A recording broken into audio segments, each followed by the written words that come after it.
आज आपल्या मोठ्या भावाचा आदित्य दादाचा वाढदिवस होता. सकाळ सकाळ त्याला विश वगैरे केलं. तर नमस्कार मंडळी, मी आपला वैभव. सकाळ सकाळ डबा बांधून कामावर निघालो होतो. आपला ओम रस्त्याला येऊन थांबला होता. मी पण आलो होतो, पण आपल्या बड्डे बॉयला यायला थोडा वेळ लागला. आता ओम बाजूलाच राहिला, हेल्मेट मीच घालून घेतलं. जाता जाता धावती भेट झाली आधीच सोबत. तो हसत होता लय. ते आम्ही रस्त्याने जाताना लोक आमच्या तोंडाकडे बघत होती, त्यांना काय वाटत होतं काय माहिती. ड्रायव्हर राहिलाय बाजूला, हेल्मेट दुसऱ्यानेच कॉमलंय.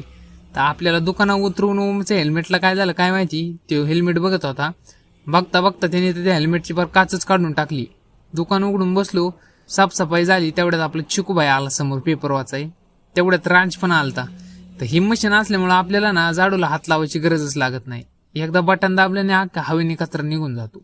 तर असले छोट्या मोठ्या गाड्या आता येऊन थांबतातच. आपला रस्ता एवढा मोठा झालाय.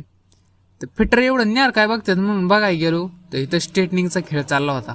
म्हणलं आता मशीन तापली असतं, म्हणलं आपली पण केस थोडी मऊ करून घ्यावा. मग काय बसलो स्ट्रेटनिंग करायला मी पण. आज पण सगळीच बंद होती, त्यांचा कालचा रायवर अजून संपलाच नव्हता. अचानक आपल्याला एक काम आलं ना, आपल्याला श्रीनाथ मुस्कोबा साखर कारखान्यात जावं लागलं. तिथं जाण्यामागचं कारण असं होतं की आपल्याला तिथून 1-2 प्रकारची औषधं आणायची होती. तिथं गेलो, थोडाफार कारखाना बघितला आणि औषध घेऊन माघारी आलो तर आपल्याला खूप कंटाळा आला होता. मग काय हर्षल सरांना घेतला आणि चहा प्यायला गेलो. तर मी चहा घेतला आणि हर्षल सरांनी नाश्ता केला.